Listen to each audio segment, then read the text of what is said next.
4, 3, 2, 1. Now, customers are the backbone of any and all businesses. If you want to get more customers, we've got to seduce you all.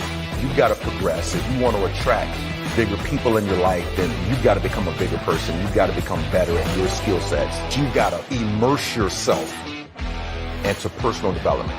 You've got to find a mentor. You've got to find one or two people that have the results that you want. All righty, ladies and gentlemen, here we go again. Welcome to another episode of Untold Upline Secrets / the interviews. Today, I'm extremely excited about this specific interview. You know, we have interviewed quite a few people here on this platform, friends of mine, people that I've been in business with, people that I've not been in business with, mentors, legends. And this particular gentleman is a active living legend in the industry. One of the few people that I know in this space that has been in the same company, one company, for over 20 plus years straight, is the number one income earner in that company, has made well over $25+ million in that specific company, and somebody that speaks on stages all over the world, has a very, very large organizations of hundreds of thousands of people. And when you speak of consistency, there's two things that I can guarantee every day: that the sun is going to come up and this man is going to be consistent in his business. That's the reason why he has raised so many leaders. And he is somebody that anytime that there's a generic event that happens anywhere around the world, that he's one of the first speakers that leader will really truly reach out to, and someone that I can call a friend and someone that I have learned a lot from afar. So let me bring to the stage my man, living legend, Mr. Brian Carruthers. Brian, what's up, my brother? How are you? You said it, man. Good to see you, brother. Good to see you, man. Good to see you. So first of all, you know, there's majority of the people that will see this will know you, but there's going to be some people that don't know you. There's a lot of new people that are in the industry that might not know who Brian Carruthers is. So I want to start off by going all the way back.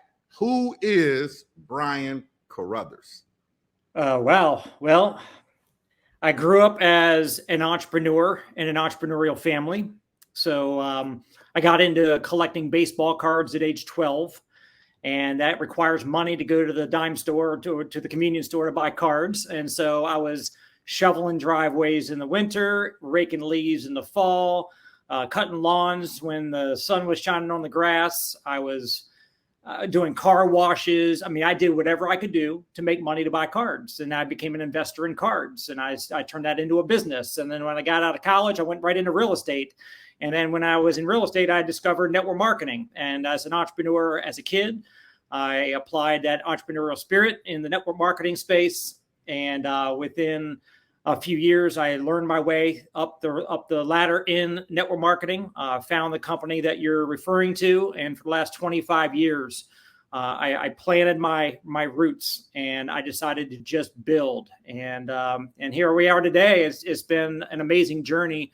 And what I love about what I do now is I can not only be an entrepreneur creating success for my family, but I can also build a life of significance, helping others to have success. And that's the beauty of the alignment of interest in network marketing.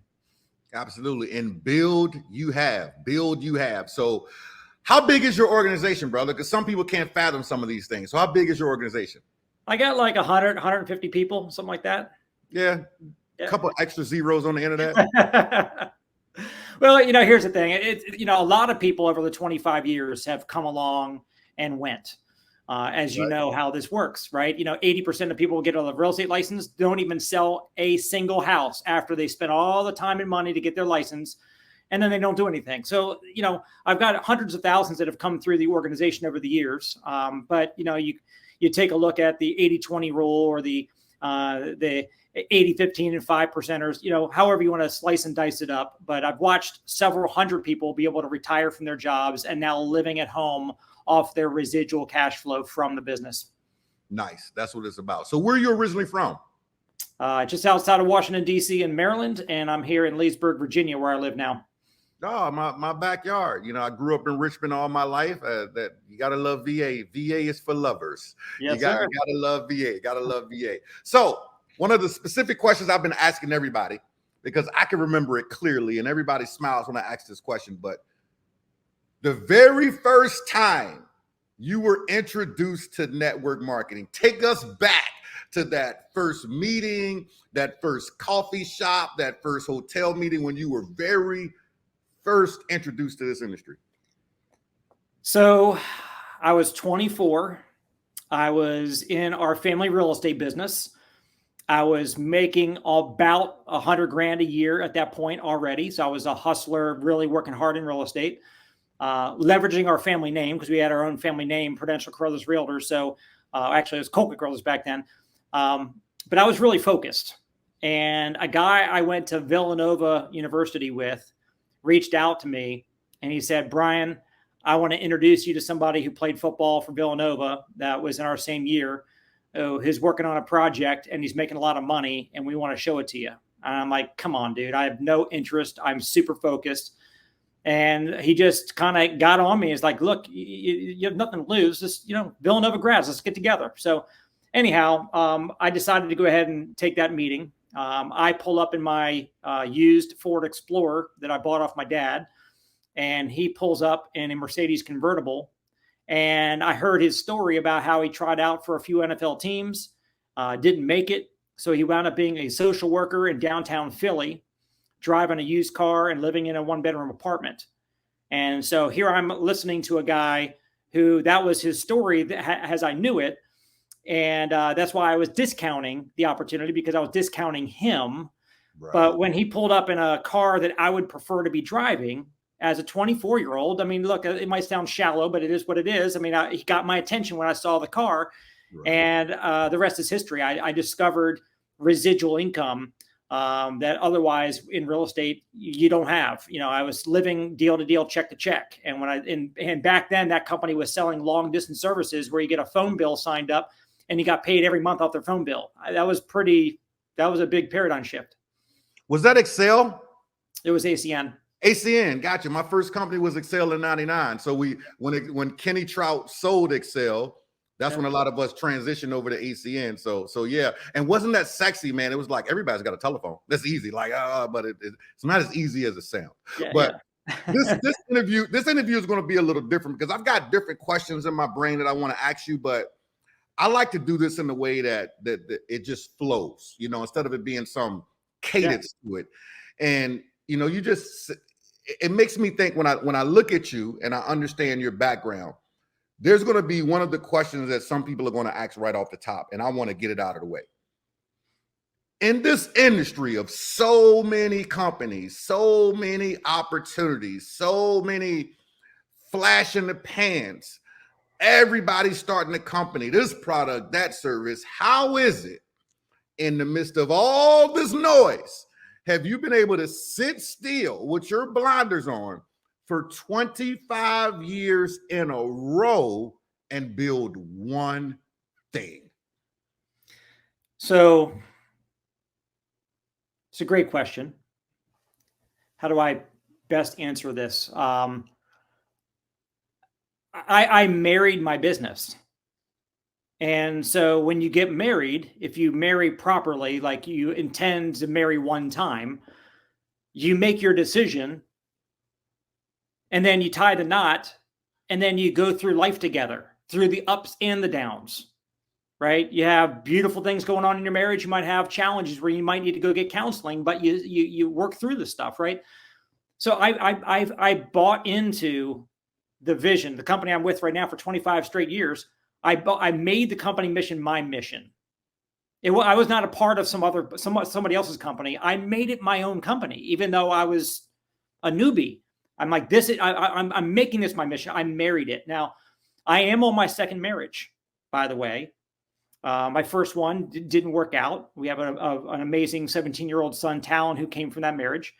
She's happily married now. They've got 2 more kids, and I'm happily married now with 2 more kids. And the 4 of us, by the way, co-parent, and we're really like best friends. I play golf with my ex's husband all the time. We go double dating and so look, anyway, sidetrack. So I married my business. And so if you're married, sure, you might see, like as a guy said, you and I, if we see a pretty girl walking down the street, okay, great, a pretty girl. We look, hey, look at that, cool. But that doesn't become a part of our life. Like there's pretty opportunities that come along, and I say, oh, cool, good opportunity, have at it. But I'm here in my marriage, right? So I married my business. I did get divorced once in my life with my real marriage. And I got divorced basically once in my life in network marketing and wound up changing companies. But, some people are just kind of, they can't plant their roots. So I'm planted here. I feel like this is my calling. Through good times or bad, I'm going to see through what I started. There's a lot of starters, but there's not very many finishers in this world. And I believe that, when I got started, I was not the number one money earner. I am now. You just outlast people. You just outlast and outbuild and outdevelop and outpour into yourself, pour into people. Anyway, long answer, short question. No, I love the answer. I love that answer. And man, you hit it on the head. It's diligence, it's focus, and that's a big deal. And congratulations on a successful marriage. One day I'm going to be able to say that. Right now we're enjoying the process. We're not out there playing any games either, because the games just aren't cool. But no, I definitely appreciate that response. So, which brings me to another thing. When I think about Brian, I think about 3 letters: DMO, daily mode of operation. You are so freaking consistent.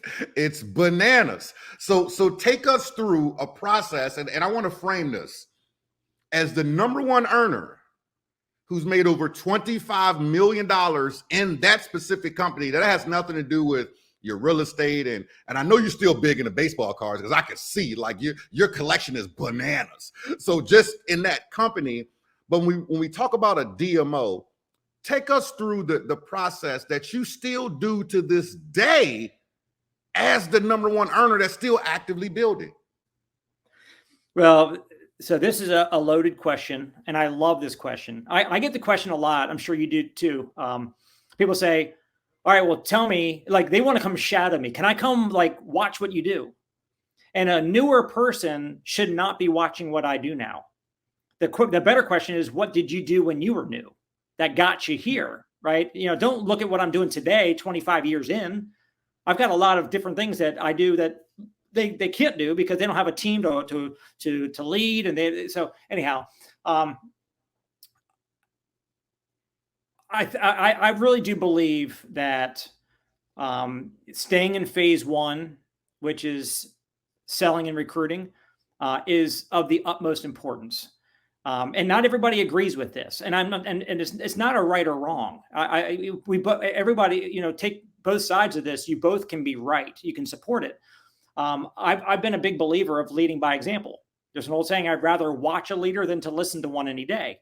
There's a lot of leaders that said, hey, once upon a time when I was out there prospecting and recruiting, I did this and I built this, and now I'm here to tell you what I did. Well, yeah, cool.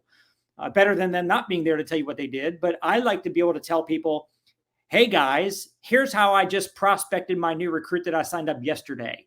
Right. Here's how I just launched their business today and got them their first check today, like in today's world with today's technologies and today's distractions. And so I think that to be relevant with my team, I need to continue to do what I want them to do. I need to stay on the elevator with them and not get off the elevator. Secondarily, in the industry at large, as you know, about 12 years ago or so, I started writing books.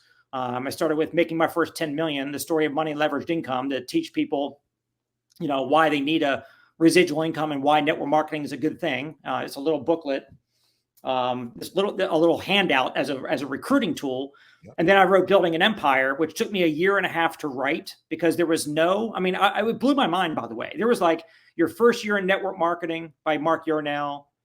John K. Lynch had a book but there wasn't like a training manual, like from A to Z, from 0 to 7 figures. Like, where was a training book that spelled everything out? So because it didn't exist, and because I put in at that point well over 10, 20,000 hours of doing the business, I spent a year and a half writing the Building an Empire blueprint on how to build a business in this space. So I say all that to say, I put it out there generically, like there's nothing to do with my company. It's being used by hundreds of companies and many hundreds of thousands of distributors and all these companies that are using it to learn how to build their business. But I made a commitment that I would never recruit an active network marketer. So nobody who ever reads my book will ever have to worry, oh, well, if I promote his book to my team, he might recruit him someday. I will never do that because it's all about integrity. And in a space like this, it's word of mouth. You do one bad thing, everybody hears about it. So, but why am I saying all this? I want to be relevant to people in my business and people in the industry that I'm trying to be a foster mentor and coach. So when I say I'm in the trenches, they can trust I'm in the trenches. I'm not telling them what I did 25 years ago when I first got started. I'm telling them what I'm doing today. I think that's super important. And so because of that, staying out of management mode and staying focused on IPA, which is income producing activity, that keeps me sharp. It keeps me relevant. My daily method of operation is different today than it was. I'm just going to be real. I want people to know that there is light at the end of the tunnel. Like the juice will be worth the squeeze. I mean, if I'm still working as hard today as I was when I first started 25 years ago, right, then that like people should be asking like, well, why do I want to build myself into a job I can never get off the treadmill of? So I work honestly. I work about 50% as hard as I did years ago when I was in massive build mode. When you build the empire, you should be able to enjoy the fruits of the empire. So I've got a wife, I've got a 6-year-old, a 4-year-old, a 17-year-old. I play golf, I go fishing, I'm into sports card collecting and all the stuff that I do.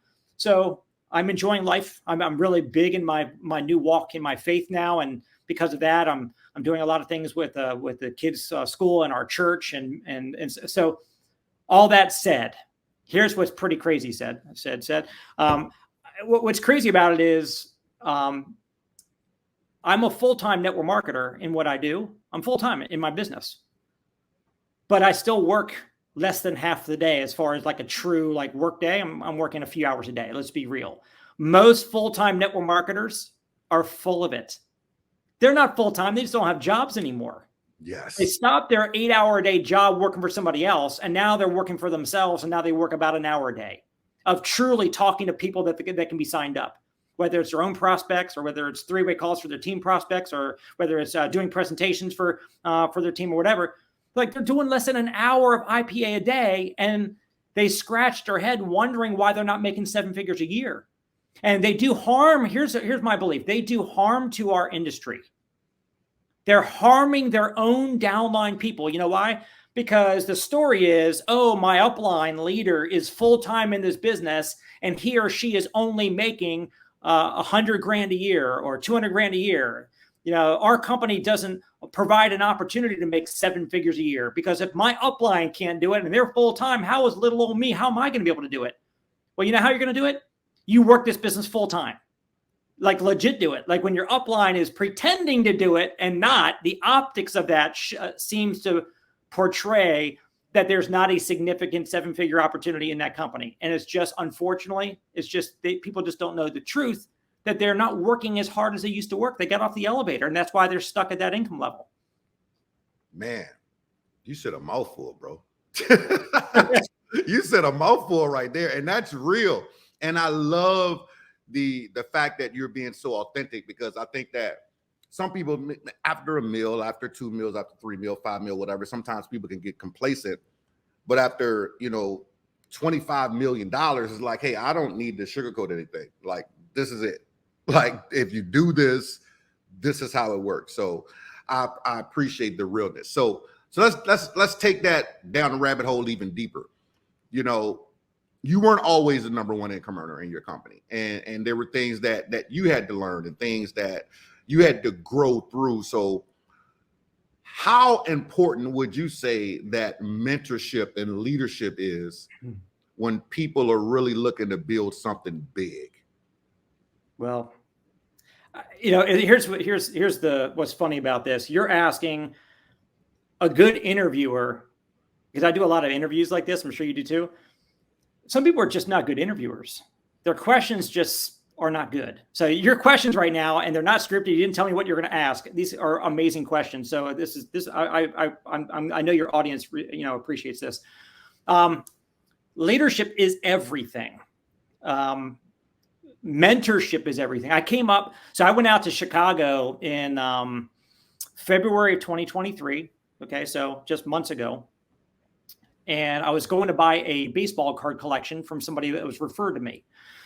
And I said, while I'm out there, I might as well go ahead and do a company presentation for my business.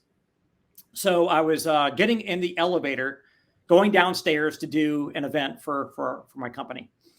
And I wanted to talk about the other benefits of why our business makes so much sense, other than an amazing product, other than an amazing comp plan. What else would be what else is an attraction? And I came up with an acronym while I was getting on that elevator, and it's GAME. And you ask people, hey, you got game? Yeah, I got game. People think about basketball, being able to dribble, dunk. No, GAME stands for Great Associations, Mentors, and Environment. Wow. If you've got great associations, are always working on you. Hold on, say it again. Say that again. This is good. Great associations, mentors, and environment. Gotcha. The 5 people you spend the most time with, you're going to be just like them. If they're rich, you're going to be rich. If they're broke, you're going to be broke. If they cuss, you'll cuss. If they drink, you'll drink. If they smoke, you'll smoke. If they go to church, you go to church. So get around the right associations. They're making you who you are becoming. And then secondly, great mentors. Who are your mentors? People say, my mom, my dad. No, those are your parents. A mentor is somebody who's achieved massive success in what you're pursuing and is willing to take their valuable time and energy to pour that into you, which is going to be very rare to find that. I mean, if I wanted to learn how to sing or play the piano, I'd want to hire John Legend, but I don't have access to him, and I couldn't afford him at $300,000 for him to step in the room for 1 hour. I want to play golf. I want to go learn from Tiger Woods, or at least Tiger Woods' coach, but I can't afford. I don't have access to him. He doesn't even live here.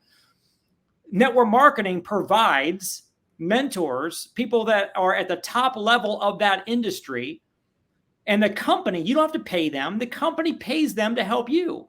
The more money they help you make, the company pays them and commensurate to that.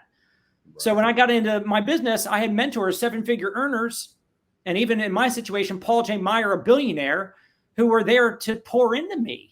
And I didn't pay them a dime. The company paid them a fortune because I got paid a fortune because of their mentorship. And then great environment. In real estate, it's cutthroat. In real estate, everybody, if I share with you my secret sauce, you'll go take my market share. So why would I ever show you how to do what I know how to do?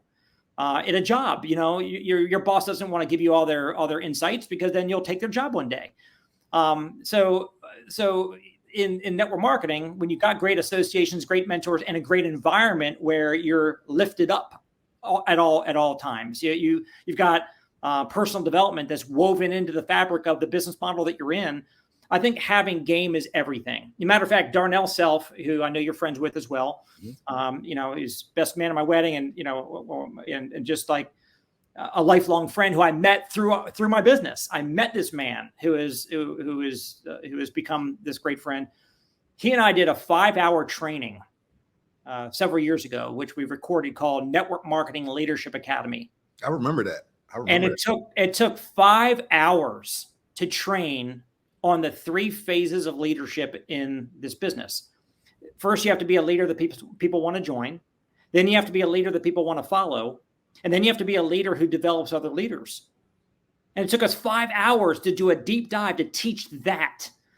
And like you said, people like you and many other people around the world in this industry that have gotten their hands on that and went through it, they're like, that is the most intense, spot on leadership training for our space that we're in. And it's been great to hear that. But at the end of the day, your question about leadership, people want to get paid like a leader without leading.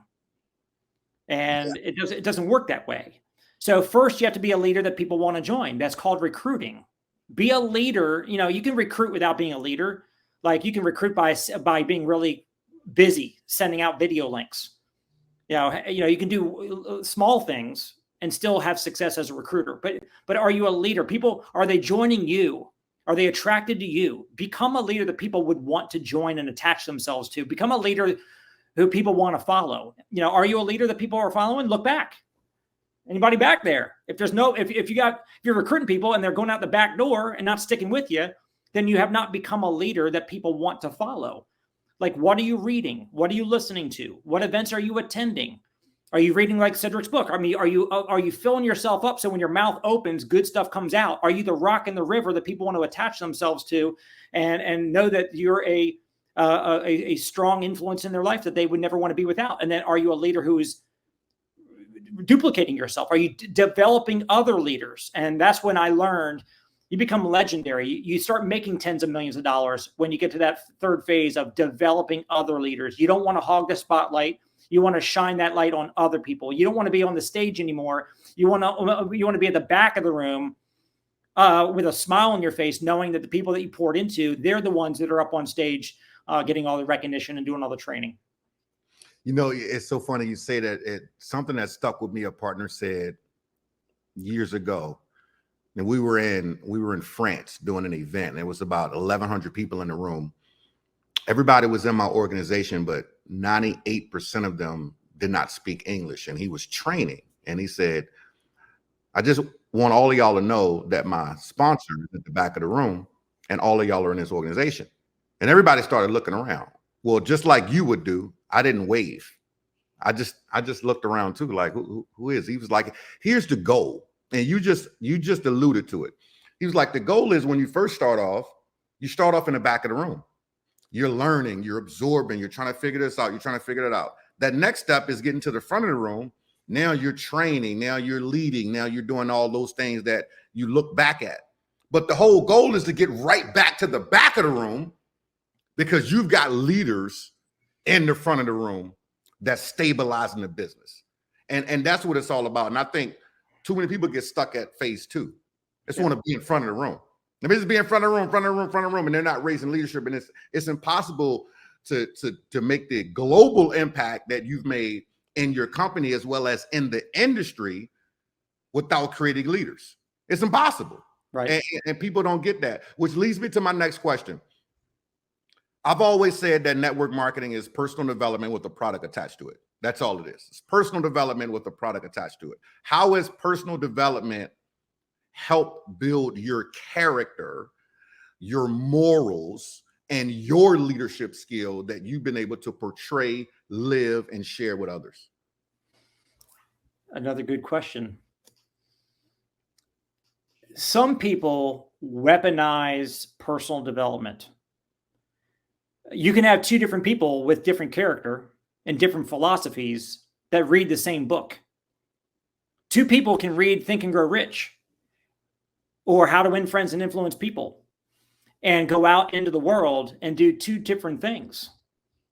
So it really comes down to, again, having game, getting around great associations, great mentors, and great environment, so that when you take the personal development that you're going to have access to and you're going to have it promoted to you in the network marketing space, that you are a good steward of that information. You know, because I've seen people in our industry. One of the reasons why network marketing gets a bad name is that people get really good. They grow their skills. They're great at prospecting. They're great at selling a vision. They're great at closing. They're great at a lot of the skills. They get great at that, but they don't have character. They do things that are lacking integrity. They make promises and don't deliver on them. They overinflate what that person's going to do with his business, where they should not be making any projections what somebody's going to make in their business, which, again, the FTC in America does not allow to make those kinds of claims. Otherwise, the company can get shut down, and they're trying to protect the consumers from bad actors that are making promises that should not be made. So I say all that to say that integrity is everything. Character is everything. And some people look at integrity or character as what people see you doing. Are people seeing you do good? Yes, that's part of it, but that's just the surface. Integrity is doing the right thing when nobody's looking, when nobody might ever find out. So you have to decide that that's the person that you want to be. Because here's what I teach my little kids, because they go to a Christian school. And sometimes I have to let them know when they're not listening to mom or not listening to me. I have to say, hey, look, you do understand. You might not be listening to me, but God's watching you. God sees everything that you're doing. Right. So sometimes we have to kind of take it out of just the business sense and be like, all right, who are we? Do we have faith? Is there somebody up above that's watching us? Or maybe you don't believe in that. Maybe it's just, maybe you believe in karma at least. Like what you put out comes back to you. So I just hope that people really lean into becoming the best person that they can be, because that's how you change the world. And by the way, I don't believe that I'm going to change the whole world. I believe I can change my world and the people that are in my orbit. And if I can help the people that are in my orbit, if I can help them change their world, then the people that are in their orbits get changed.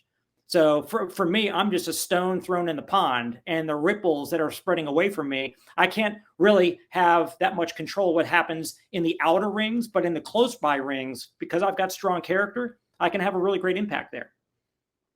No, and it's obvious, especially with the people that are around you and what you've created. That's deep.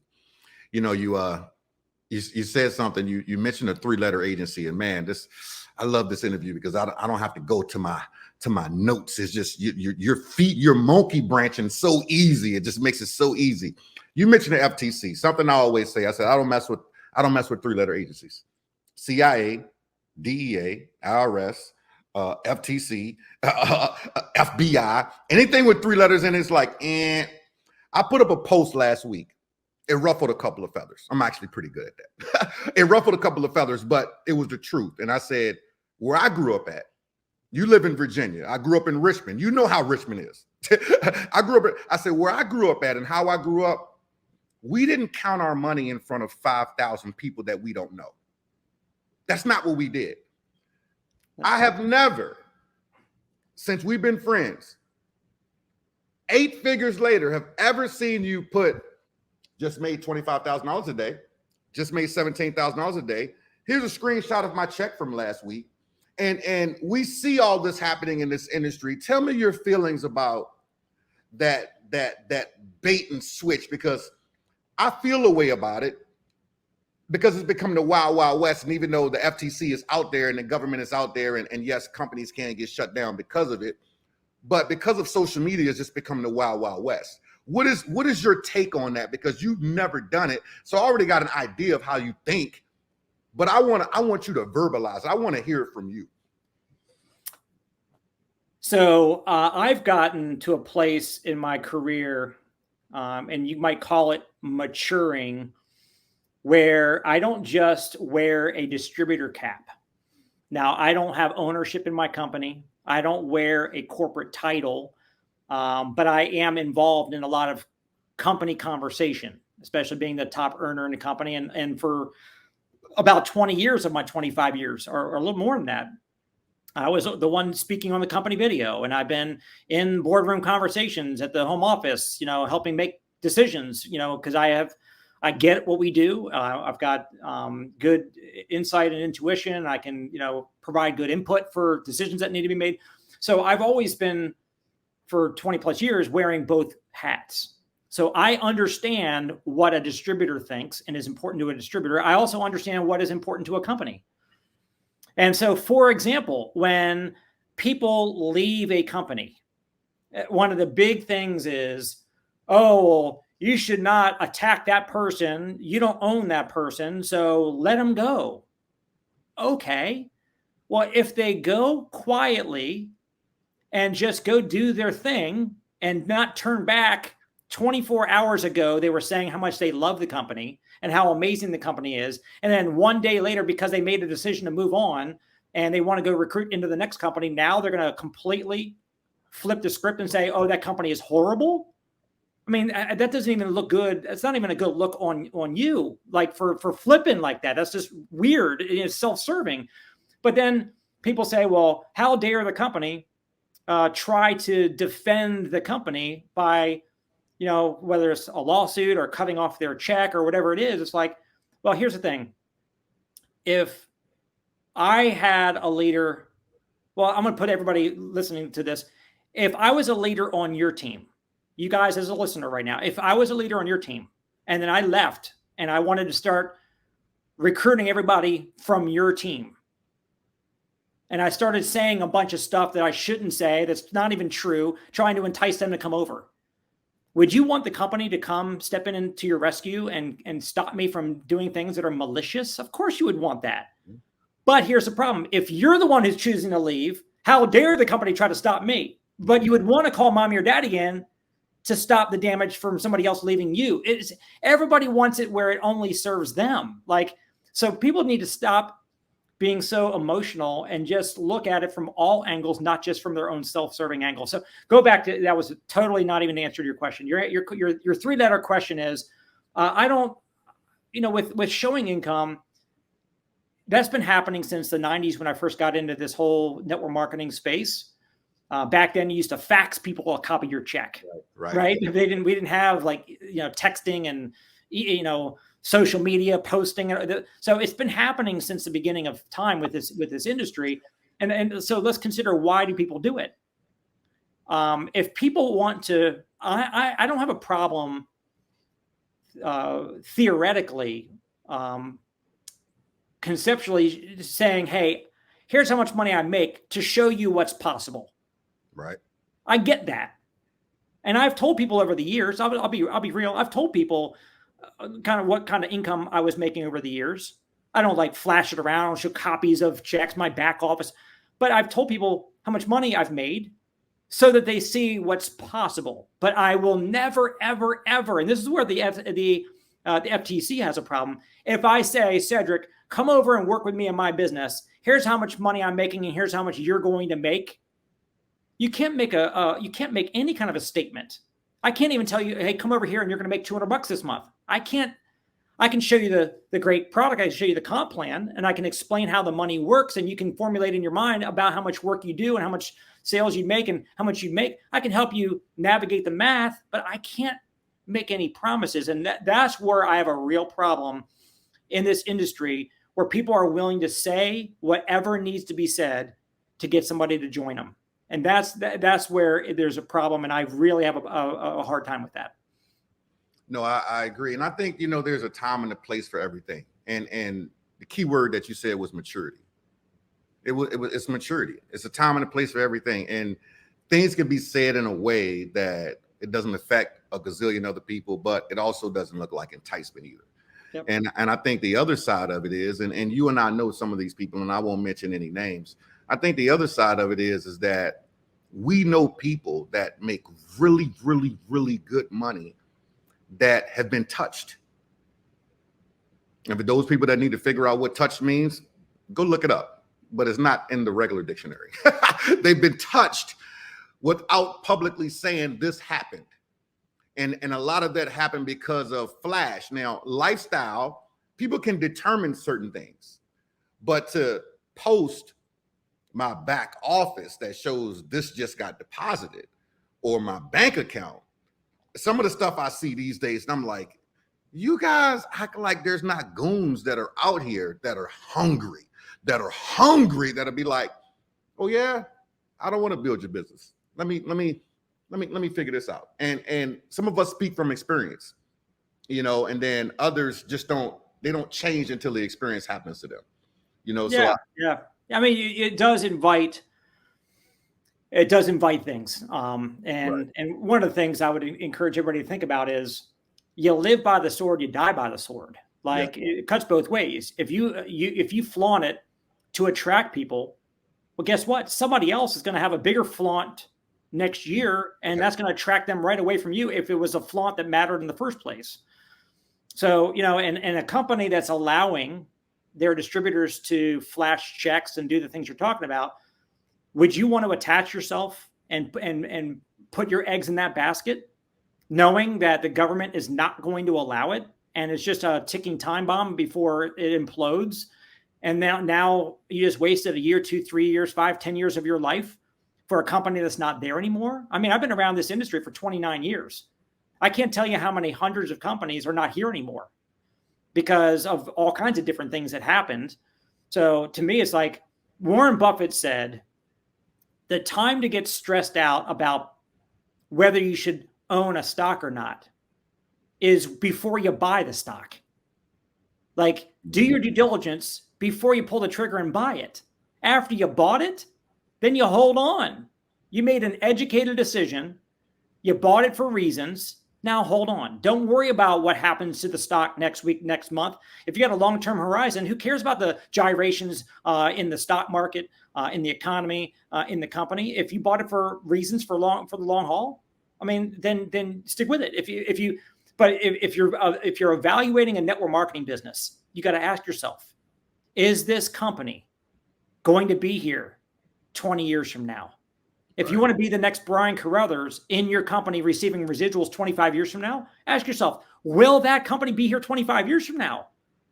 Right. And then work backwards from that. Do they have a product that it will stand the test of time? Do they have a comp plan that is paying out properly where the company can sustain it? Is there good leadership there? I mean, you got to evaluate if you're going to start a business.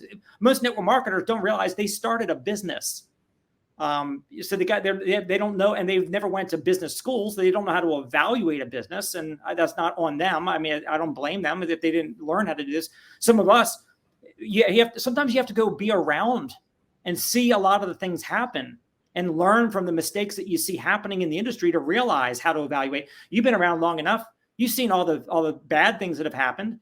So you now know how to evaluate better, so sometimes I just encourage the new people that have only been around for months or a few years, don't like beat yourself up for not knowing how to, if the company that you were in just went out of business, you couldn't have known. Who would have taught you that? Right. But taking some of these elements that you're speaking of is very, very huge when it comes down to evaluation. Because hey, that 20 some odd years and work backwards, that's a big deal. I want to hang inside of this conversation of maturity. I want to frame this the right way as well. When I made my first $1 million, nobody trained me on anything. City kid from Richmond, VA, grew up a certain way. Nobody trained me on money. And I always tell people the story. When I got my first $1 million, my first goal was to get rid of it. And they're like, what do you mean? I said, not directly get rid of it, but I wanted to fill myself with things that my parents couldn't provide for me. So I felt that there were 7 days in the week. I needed 7 cars. You know what I mean? I felt that, I bought my first house. It was in Powhatan, Virginia. I mean, who wants a regular house? A swimming pool is on the inside of the house. Yeah, I like that. Oh, a pond. You and I, we're fishermen. 2-acre pond outside full of bass, catfish, and brim. Yes, and it's mine. 4 acres of land. Yes, blah, blah. Go shop and do all these crazy things. And I realized after the fact, these things didn't fulfill me. So the question, and the reason I bring this question up, because you put a very interesting post up last week. And I saw the post about the Bentley. I saw the Bentley post. When you started thinking, you were saying things that used to matter don't matter now. Like I'm at a different walk right now. Tell us about some of the things in your earlier, and I don't think your story is going to be the same as some of the other people that have asked this question to, because you were prudent when you came in. But I'm pretty sure that there was a few things that you could look back at and say, today, I wouldn't do that. I don't need that. I wouldn't buy this. I wouldn't do that. What are some of those things that come to mind when I say that?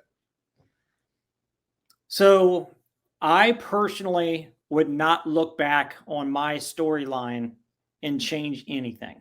Okay. I had pretty strong financial upbringing because of the family I was raised in. Right. I got into personal development fairly early as well. So some of my maturation process was already underway before I got into this business. Sometimes we have things that will drive us. Like when I was 28 years old, single, no wife, no kids, when I got into this business 25 years ago, I would tell people my why was to get married and be able to, provide a great lifestyle for my family that we were going to build and have a nice home and pay for their education. Sounded really altruistic and nice, but that was not really what was driving me to do the activity to build my business at the time. at the time, I'll give you an example. I wanted a Rolex. Why? Because I wanted people to look at me and I wanted to have respect. I wanted to have status. The only reason why anybody wears an expensive watch is for that and that alone. Nobody buys a Rolex because it tells good time.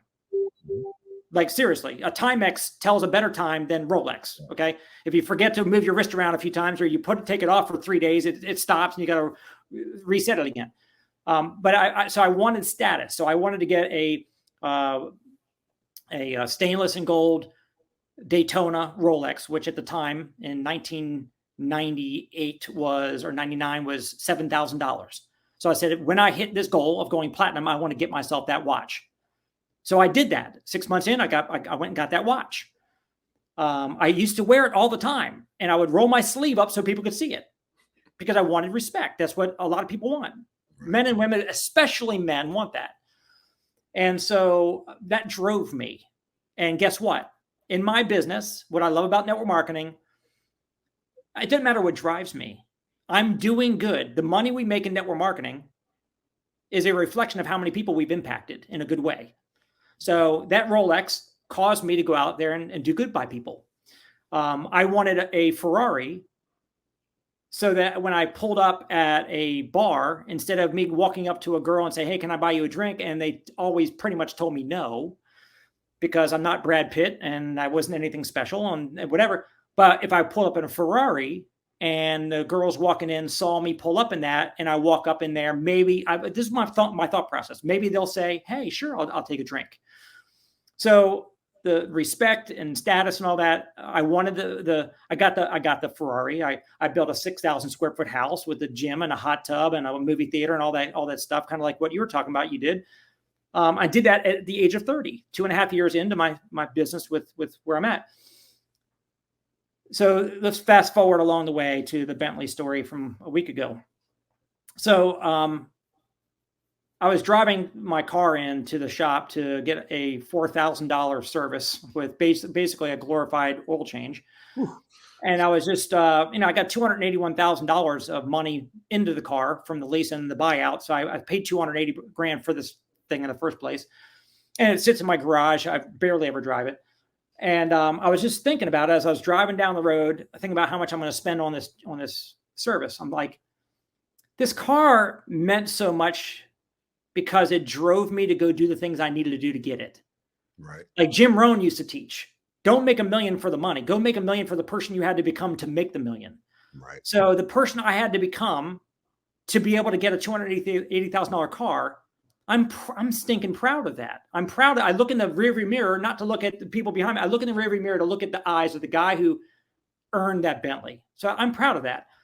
But I'm in a place now in my life, and I for anybody who's watching this right now, this is not just about Brian's story. So as an audience watching and listening to me share the story right now, I'm a big believer in beginning with your end game in mind. Don't say, well, one day I'm going to maybe think like Brian's thinking. No. How about want to be the person that I'm portraying right now and work backwards to where you are? Like if you want to be a mature person that has a Bentley but doesn't care about the Bentley, okay, make that a North Star goal. Don't just say, hey, my Bentley is where I'm going to stop. Say, I'm going to get the Bentley and then I'm going to become like Brian where the Bentley doesn't matter anymore. Like project beyond what you think your why is or your dreams are right now.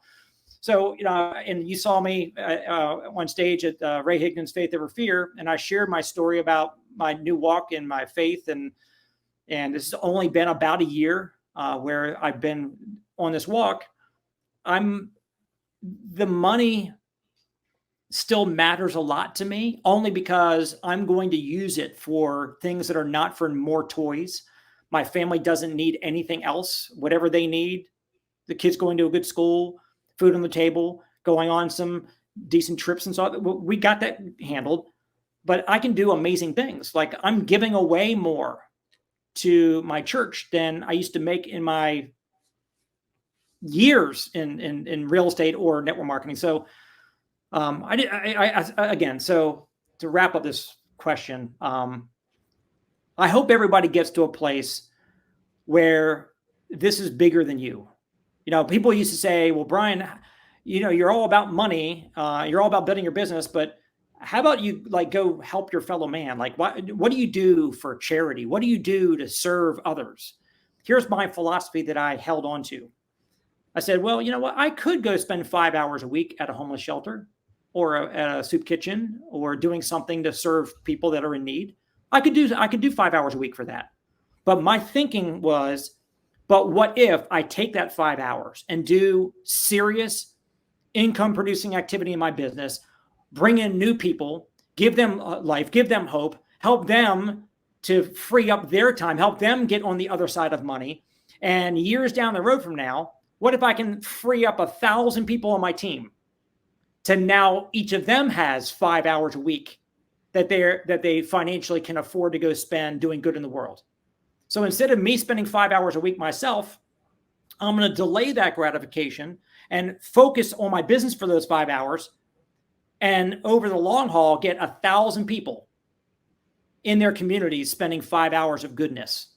Now, instead of me, 5 hours, it's 5,000 man hours doing good in the world.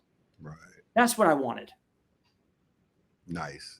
I love the way you answer that. And I want to definitely, let people know, hey, nobody downplays getting stuff and toys and different things. I think a lot of it with me was looking back, and some of this, the funny thing about it, I did some of this in my mortgage game. Like I made my first $1 million in the mortgage industry, so it was a little different. I got smarter when I made my first meal in network marketing, and things started to progress, blah blah blah. But you came from a background. You came from a prudent background. Most people that enter our industry don't come from that prudent background. So as fast as they get it, they lose it, and they're not smart with it. And you said something. It was something about, I love the way you frame this. Hey, I'm not looking in the rearview mirror at the person behind me that's looking at the car. I'm looking at the person I had to become to actually get this car. And that's a big deal. Now, I do know somebody that could change the oil on a Bentley for less than $4,000, but we'll talk about that later. but I get exactly what you're saying. But on the same token, though, it doesn't mean. I'm pretty sure the day you got it, you were excited, because I had a Bentley for 2 years, and I mean, it was the same thing. It was like, God, as soon as I was so excited. But it's also not the type of car that you want to drive every day.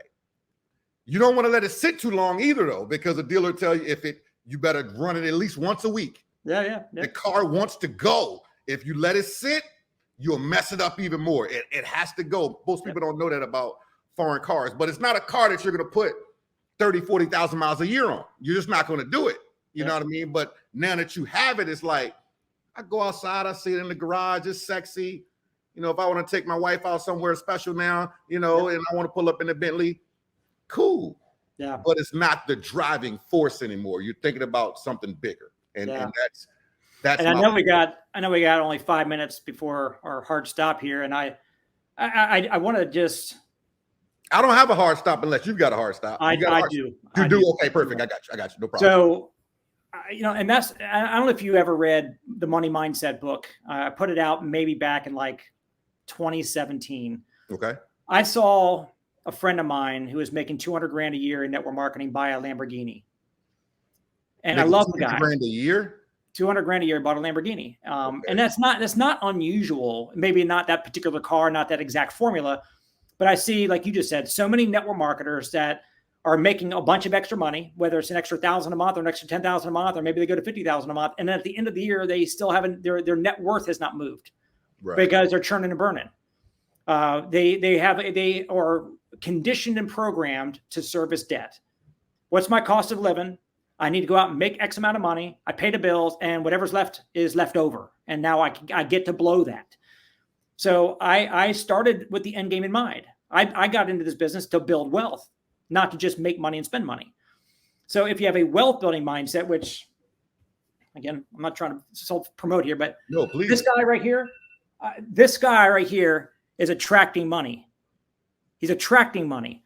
And this guy right here on this book is what everybody else is doing, which is on a treadmill going nowhere for the rest of his life.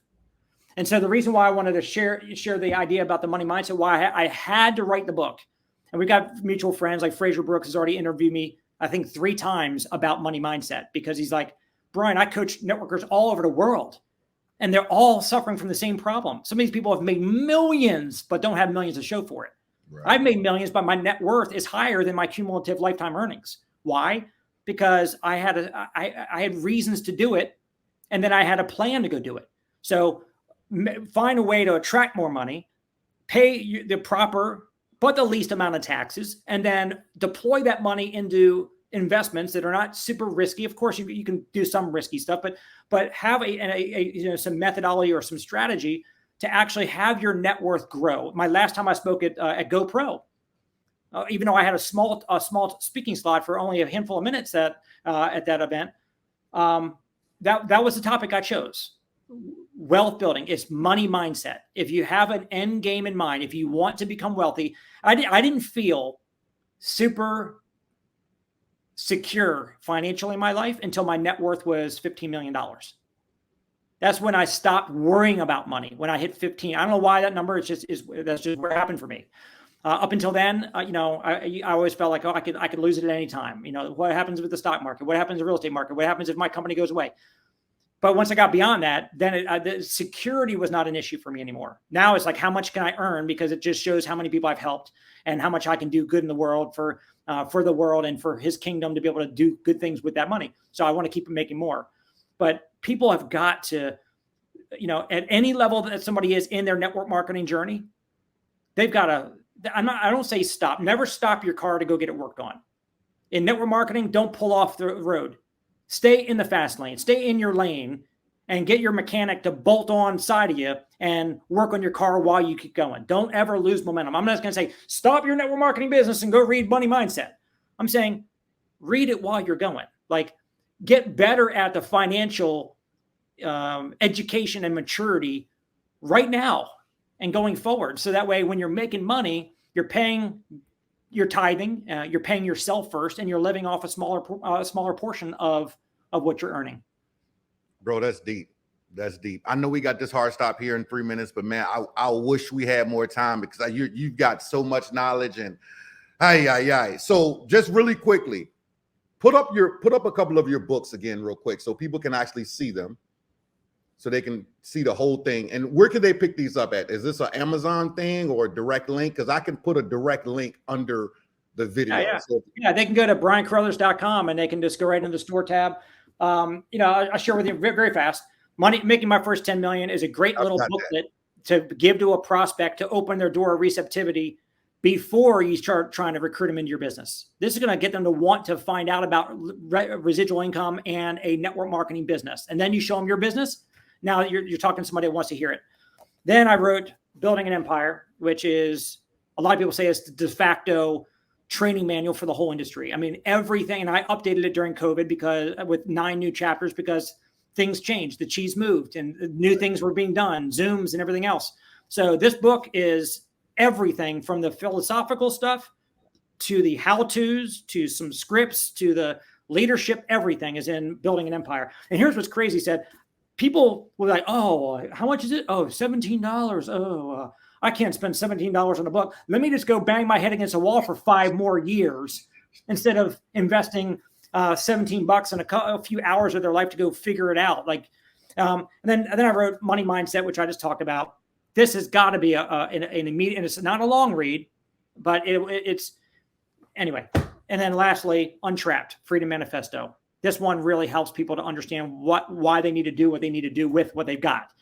I mean, how many people on your all's teams that are watching right now are not taking their business seriously? They might have saw a presentation, they might have seen it and said, like, oh, I'm in. It makes sense. I like the product, I like the comp plan.